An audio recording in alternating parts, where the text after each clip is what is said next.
یہ تمہاری حیثیت ہے، یہ تمہارا اسٹیٹس ہے، مگر تم نے اپنا اسٹیٹس خراب کیا، تم نے اپنی حیثیت خراب کی۔ اللہ رب العزت سلامت رکھے حضور تاج العلماء علامہ تاج الدین علیہ رضوان کے، علامہ تاج الدین علیہ رضوان کے اس دیار کو، اس مزار کو، اس قبر کو سلامت رکھے جن کی محبت میں سارے لوگ آئے ہوئے ہیں، اور آج سب اسی امید پر آئے ہیں۔ اتنے سارے علماء اس اسٹیج پر جلوہ بار ہیں، صرف اور صرف ان کی محبت کی بنیاد پر آئے ہیں۔ ان کا اخلاق سب سے نرالا تھا۔ اپنے بچوں کو یہ تربیت دیں، اپنے بچوں کو یہ تہذیب دیں کہ آپ کا بچہ آوارہ نہ بنے، اپنے بچوں کو صرف دعاؤں پر منحصر مت رکھو۔ آنے والا وقت بڑا خطرناک آ رہا ہے، آنے والا ٹائم بڑا سنگین آ رہا ہے، کہیں ایسا نہ ہو کہ آنے والے وقت میں تمہارا قتل عام ہو جائے اور تمہارے پاس بچاؤ کے لیے کچھ بھی نہیں ہے۔ میں تم سے نہیں کہتا کہ تلوار لے کر کے میدان میں آ جاؤ، میں تم سے نہیں کہتا کہ بندوق لے کر کے میدان میں آ جاؤ، اس کی ضرورت بھی نہیں ہے۔ مسلمان اگر آج صرف نبی کونین صلی اللہ علیہ وسلم کے فرمان پہ عمل کرنے لگے تو مسلمانوں کو کوئی بھی آنکھ نہیں دکھا پائے گا۔ جن لوگوں کو ہم نے چلنا سکھایا، جن لوگوں کو ہم نے بولنا سکھایا، تم نے نہیں دیکھا کہ غزوہ یرموک کے موقع سے ایک آخری بات سن لے، ایک بار زور سے کہیں یا رسول اللہ۔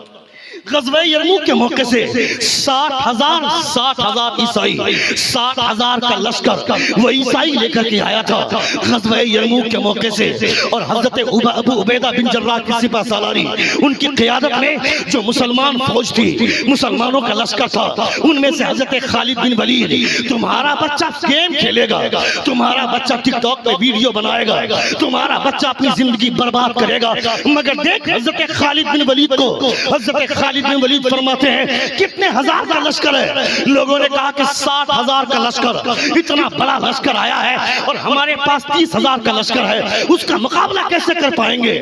کیسے ممکن ہو سکتا ہے؟ حضرت خالد بن ولید کہتے ہیں میرے ساتھ صرف 30 آدمی دیجئے، ان 30 آدمیوں کے ساتھ ہم اس پر چڑھائی کریں گے۔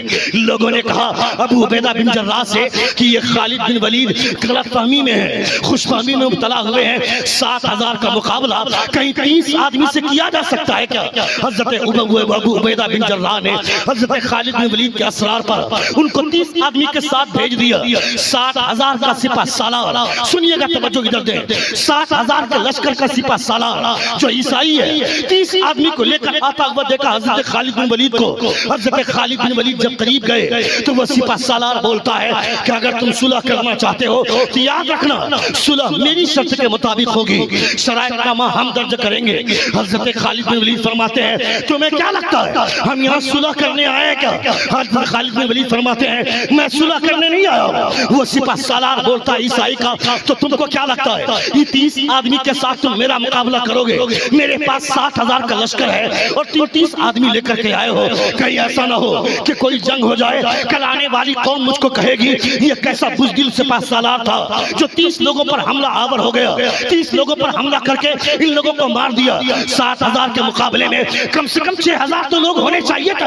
حضرت خالد بن ولید فرماتے سنیے گا، حضرت خالد بن ولید فرماتے ہیں کہ تمہیں کیا لگتا ہے ہم میدان جنگ میں آتے ہیں تو اپنی طاقت کی بنیاد پر آتے ہیں کیا؟ ہمیں اپنی طاقت پر نہیں مصطفیٰ کی عنایت پر بھروسہ ہے۔ آپ فرماتے ہیں نہ طاقت پر، نہ تقویٰ پر، نہ زہد و اتقاء پر ہے، ہمارا ناز جو کچھ ہے محمد مصطفیٰ پر ہے، ہمارا ناز جو کچھ ہے محمد مصطفیٰ پر ہے۔